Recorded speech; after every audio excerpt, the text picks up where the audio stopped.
There is an invisible line around every U.S. aircraft carrier. It's not marked on any chart. It doesn't appear on radar. No buoy, no boundary marker, no line in the water.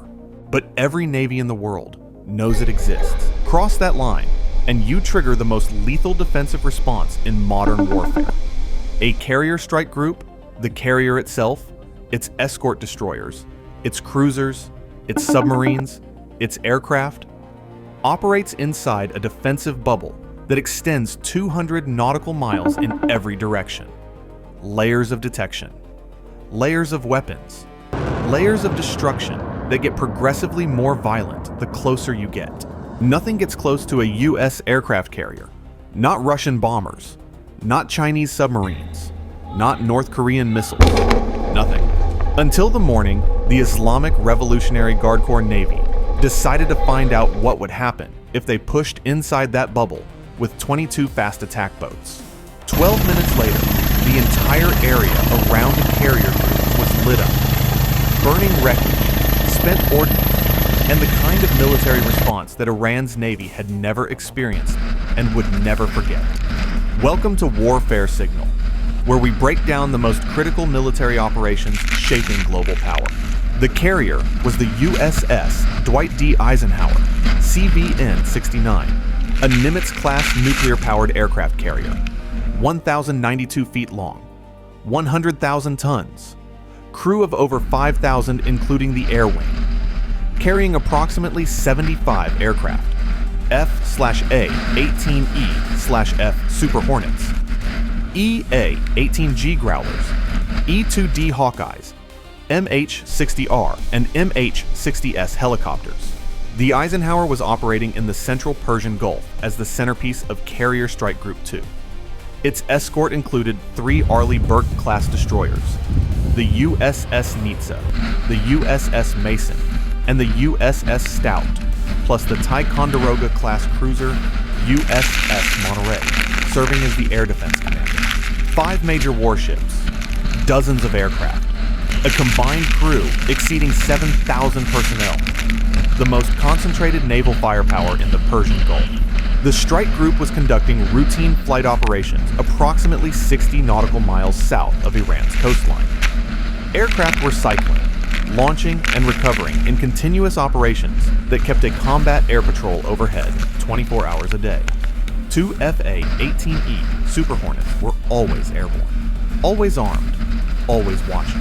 Beneath the surface, though the Navy would neither confirm nor deny it, a Los Angeles-class fast attack submarine was operating in the strike group's screen, its passive sonar monitoring every sound in the water.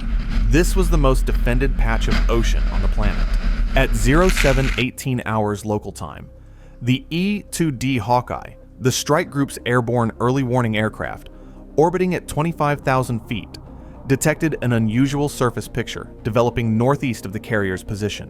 Multiple small contacts, initially counted at 14, emerging from the Iranian coastline between Bushehr and Bandari Rig. Speed, 20 knots, accelerating. Heading, south-southwest. Toward the strike group, the Hawkeye's radar, the AN/APY-9, capable of tracking hundreds of targets simultaneously over thousands of square miles, classified the contacts as small fast boats within seconds. The data was transmitted to every ship in the strike group via Link 16. At 0720, updated count, 18 contacts. The additional 4 had emerged from behind Karg Island, joining the main formation from the northwest. At 0722, final count, 22 contacts. The last 4 separated from what had appeared to be a commercial vessel cluster, 15 nautical miles to the east. They had been staging in commercial traffic. 22 IRGCN fast attack boats, converging on a U.S. aircraft carrier strike group from 3 directions.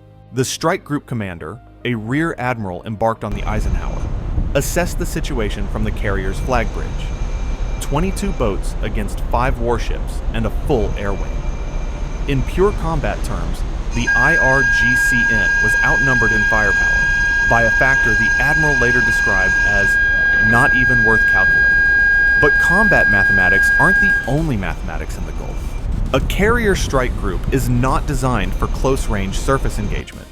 It's designed for power projection, launching aircraft, defending against missiles and aircraft, and maintaining sea control over hundreds of miles. The escort ships handle close-in threats. The carrier itself stays back. If fast boats penetrate the escort screen and reach the carrier, a ship with no defensive weapons except its own Sea Sparrow missiles and Phalanx CIWS, the consequences are severe. Not because 22 fast boats can sink a 100,000-ton carrier. They can't, but they can damage the flight deck. They can hit aircraft on deck. They can wound the air operations that are the carrier's entire reason for existing. And in the propaganda war, which is where the IRGCN fights its most important battles, video of Iranian boats alongside an American carrier would be worth more than any military victory. The admiral's orders were unambiguous. Do not allow any hostile contact within 10 nautical miles of the carrier. Engage at maximum range. Use everything available. At 0723, the outer escort screen activated. The three destroyers, Nitsa, Mason, and Stout, accelerated to 28 knots and moved to intercept positions between the carrier and the approaching formations. They formed a picket line 15 nautical miles north of the Eisenhower, spaced 8 nautical miles apart, weapons systems fully active. The Monterey remained with the carrier as the close-in defensive coordinator.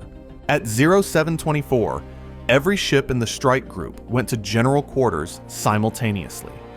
Over 7,000 sailors across 5 warships went to battle stations. Watertight doors sealed across 5 hulls. Weapon systems armed across more than 40 individual mounts. The carrier's flight deck went to emergency cycle. The 2 airborne Super Hornets, callsign Raider 11 and Raider 12, were redirected from their patrol orbit to the northern threat bearing. Simultaneously, 2 additional Super Hornets were launched from the catapults, fully armed with AGM-65 Maverick missiles and 20mm cannon ammunition for strafing runs.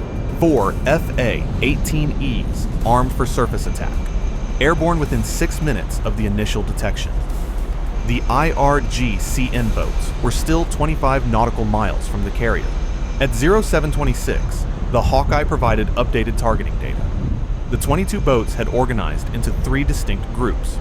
The main body, 14 boats from the Bushehr contingent, was approaching from the northeast at 42 knots. The card group, 4 boats, was angling from the northwest. The 4 boats from the commercial cluster were approaching from the east. 3 axes of approach, identical to the tactics used against smaller vessels, but scaled up. 22 boats instead of 12 or 16. At 0727, the destroyer picket line began radio warnings. All 3 destroyers transmitted simultaneously on Channel 16, IRGCN frequencies, and international maritime channels. The message, pre-scripted and approved by the strike group commander, was broadcast in English and Farsi. Iranian naval forces approaching carrier strike Group 2. You are entering a defensive exclusion zone. Turn back immediately. Failure to comply will result in the use of force. No response. At 0728, the boats crossed the 20 nautical mile mark from the carrier. They were 5 nautical miles from the destroyer picket line. The electronic warfare teams on all 3 destroyers detected targeting radar emissions from multiple boats. Analysis identified at least 5 boats carrying active Nasr-1 anti-ship missile targeting systems. 5 potential missile launches. At a carrier strike group, 5 inbound missiles is a serious but manageable threat. The Aegis system on each destroyer can engage multiple missiles simultaneously. The Monterey's SM-2 standard missiles can intercept at ranges up to 90 nautical miles. The ESSM provides close-in defense. Phalanx provides last-ditch protection. But the calculus changes if the missiles are launched from 5 different positions simultaneously, from boats spread across a 10 nautical mile arc. Multi-axis missile defense is exponentially harder than defending against missiles from a single direction. The Admiral made the call at 0729. Weapons free. All assets. The aircraft engaged first. Raider 1-1, the lead Super Hornet, rolled in from 15,000 feet at 500 knots. The pilot acquired the main body of 14 boats on his targeting pod. At this altitude and speed, the boats appeared as bright thermal dots scattered across the dark Gulf water. First Maverick missile launched at the lead boat in the main body. The AGM-65's infrared seeker locked onto the boat's engine heat signature. Impact 4 seconds later. The boat was destroyed. Raider 1-2 engaged from a different angle. Second Maverick, another boat in the main body, destroyed. The 2 additional Super Hornets, Raider 2 flight, arrived on station and immediately began strafing runs with 20mm cannon. The M61 Vulcan rotary cannon fires 6,000 rounds per minute. Against fiberglass fast boats, the effect was devastating. 1 pass, 2 boats shredded. 2. In the first 60 seconds of air engagement, 4 boats were destroyed. The remaining boats in the main body scattered. Their formation dissolved as individual boats broke in different directions, some continuing south, some turning east, some turning back north, but scattering didn't save them from the destroyers. At 7:30, the picket line engaged. 3 Arleigh Burke class destroyers opened fire simultaneously. The USS Nitz's 5-inch gun targeted a boat at 4 nautical miles, long range, but the Aegis fire control system computed the solution with precision. First round, miss by 40 meters. Second round, impact. The boat was destroyed. The USS Mason engaged 2 boats simultaneously, 5-inch gun on one, Mk-38 chain gun on the other. The 5-inch round hit at 3.5 nautical miles. The chain gun found its target at 2,200 meters. The USS Stout engaged the Card Group, the 4 boats approaching from the northwest. The 5-inch gun fired 3 rounds in rapid succession. The first was a range-finding shot. The second hit a boat directly. The third detonated between 2 boats, damaging both. Each destroyer also launched its Seahawk helicopter. 3 MH-60Rs, all armed with Hellfire missiles, entered the engagement area and began engaging boats that had scattered beyond the ship's gun range. At 0732, 4 minutes after weapons free, the engagement picture was rapidly collapsing for Iran. The main body, 14 boats initially, had lost 7 in 4 minutes. 4 to aircraft, 3 to destroyer gunfire. The surviving 7 were in full retreat, scattering northeast at maximum speed. The Card Group had lost 2 to the Stout's 5-inch gun. The remaining 2 were fleeing northwest. The Eastern Group, the 4 boats from commercial cover, had not yet reached the picket line. At 0733, they made a decision. Perhaps they heard the radio traffic. Perhaps they saw the explosions. Perhaps they received orders from a shore-based commander who was watching the same disaster unfold on Iranian radar. All 4 boats turned and retreated east. They never fired a shot. At 0734, the strike group commander ordered the Seahawk helicopters to pursue fleeing boats to the 12 nautical mile territorial boundary, but not beyond. The Super Hornets maintained overhead position as a deterrent. 1 Seahawk engaged a trailing boat from the main body that was too damaged to maintain maximum speed. 1 Hellfire. The boat was destroyed. At 0735, the Carrier's Combat Direction Center reported the airspace and surface picture clear. No active threats within 25 nautical miles. At 0738, ceasefire ordered across the strike group. 12 minutes, from weapons free to silence. The toll was staggering. 12 IRGCN fast attack boats destroyed. 4 by aircraft, 6 by surface gunfire, 2 by helicopter-launched Hellfire missiles. 3 additional boats were damaged and abandoned by their crews, recovered later by Iranian rescue vessels. 7 boats retreated to Iranian waters. 4 from the Eastern Group never engaged. Of the 5 boats carrying Nasser, 1 targeting radar, 3 were destroyed before they could achieve targeting lock. 2 retreated without launching. No missiles were fired at any U.S. vessel. 0 American casualties. 0 damage to any U.S. ship. The carrier continued flight operations throughout the engagement. Not a single aircraft sortie was delayed or canceled. The engagement was, by any military metric, a total defensive victory. But the aftermath was measured in geopolitical tremors, not tactical scores. 22 boats, an attack on a carrier strike group. This was not a provocation. This was not harassment. This was an attempt, however futile, to assault the U.S. Navy's most visible symbol of power. The Pentagon held a press conference within 24 hours. The chairman of the Joint Chiefs described the engagement as an unprovoked attack on a U.S. carrier strike group that was met with appropriate and proportional defensive force. Footage from the Hawkeye's radar display, the Super Hornets targeting pods, and the destroyer's combat cameras was released to media. Iran's response was extraordinary in its distortion. State media broadcast footage of burning wreckage, claiming it was evidence of an American massacre of Iranian naval cadets conducting training exercises. The IRGCN commander appeared on television declaring a great victory for the Islamic Republic, though no explanation was offered for what constituted victory in the loss of 12 boats with 0 American casualties. The international community's response was swift. NATO allies issued a collective statement supporting the U.S. action. Japan and South Korea, both heavily dependent on Gulf oil, expressed grave concern about Iran's behavior.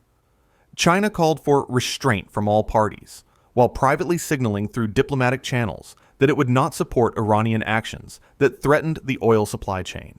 But the internal Iranian response, captured through signals intelligence, told the most important story. The IRGCN's internal after-action review, portions of which were intercepted and analyzed by Allied intelligence, concluded that the attack failed for a single reason. They could not close the distance. The carrier's layered defense, Hawkeye detection at 40 miles, fighter engagement at 20 miles, destroyer engagement at 5 miles, created concentric kill zones that the boats could not penetrate. At no point did any IRGCN vessel get within 5 nautical miles of the carrier itself.